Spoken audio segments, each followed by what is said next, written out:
असली त्रासदी यह है कि पैसे की समझ न होने के कारण औसत मध्य वर्गीय लोग खतरों का सामना करते हैं। उनके सुरक्षित खेलने का असल कारण यह होता है कि उनके पास पैसे की तंगी होती है।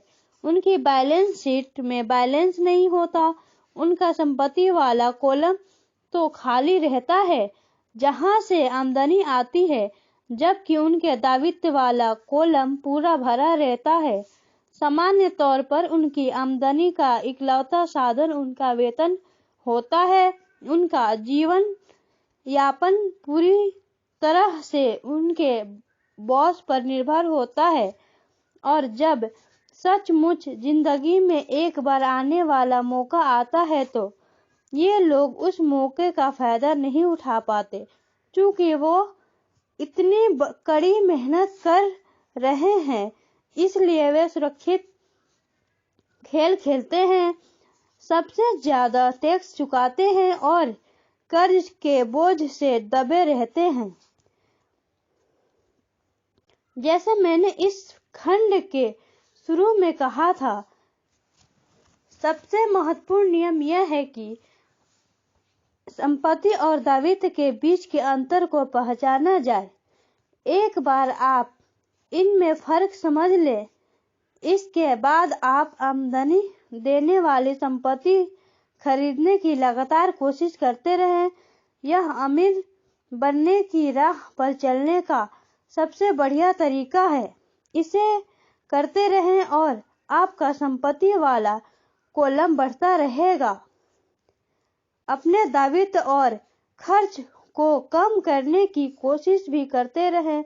इससे पैसे आपका संपत्ति वाले कॉलम में आता रहेगा।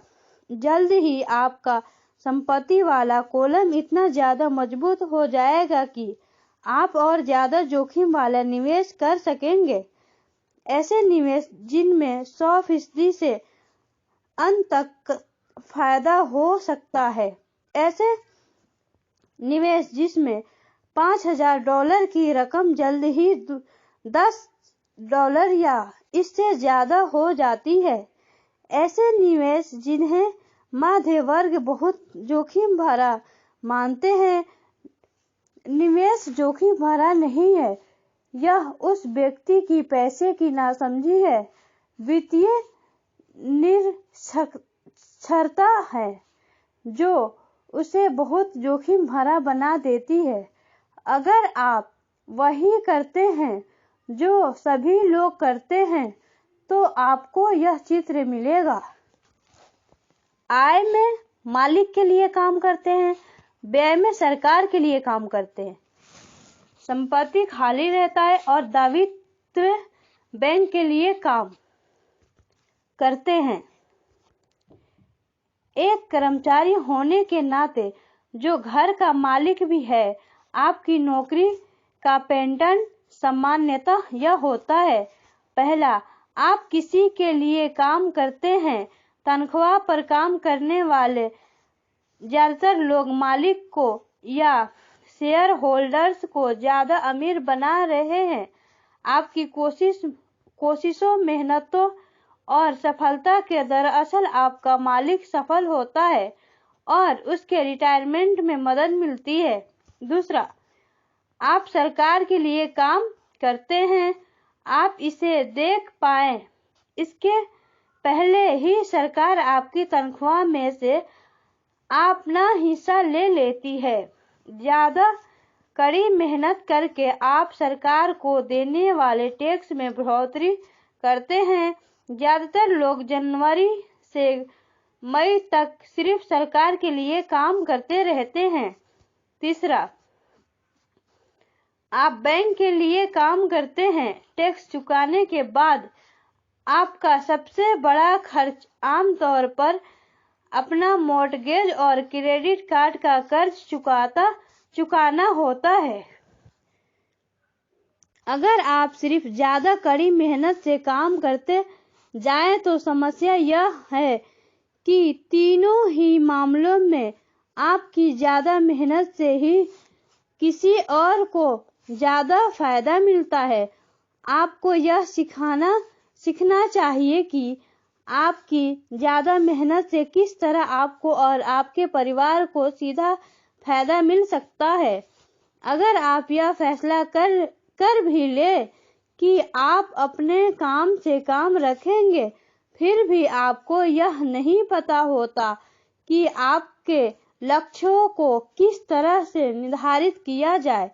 ज्यादातर लोग अपने प्रोफेशन को बनाए रखना चाहते हैं और अपनी तनख्वाह के सहारे ही संपत्ति बनाना चाहते हैं। जब उनकी संपत्ति बढ़ती है तो वे किस तरह अपनी सफलता का आकलन करते हैं। कब कोई आदमी यह महसूस करता है कि वह अमीर है कि उसके पास दौलत है, संपत्ति और दायित्व की मेरी अपनी परिभाषाओं की ही तरह दौलत के बारे में भी मेरी अपनी परिभाषा है। दरअसल मैंने इसे बकमिस्टर फुलर नामक व्यक्ति से सीखा है। कुछ लोग उसे निम हकीम कहते हैं और कई लोग उसे एक जीता जागता जीनियस कहते हैं। सालों पहले सभी वास्तुविद इसलिए हैरान हो गए थे क्योंकि 1961 में उसने जियोडेसिक डोम के पेटेंट के लिए आवेदन किया था और उस आवेदन में फुलर ने दौलत के बारे में भी कुछ कहा था। पहले तो उसका ठीक ठाक मतलब समझ में नहीं आया था, परंतु उसे कई बार पढ़ने के बाद इसका मतलब समझ में आने लगा। दौलत किसी आदमी की वह योग्यता है जिसके सहारे वह आगे आने वाले इतने दिनों तक जिंदा रह सकता है। यानी अगर मैं आज काम करना बंद कर दूं तो मैं कितने समय तक जिंदा रह सकता हूं।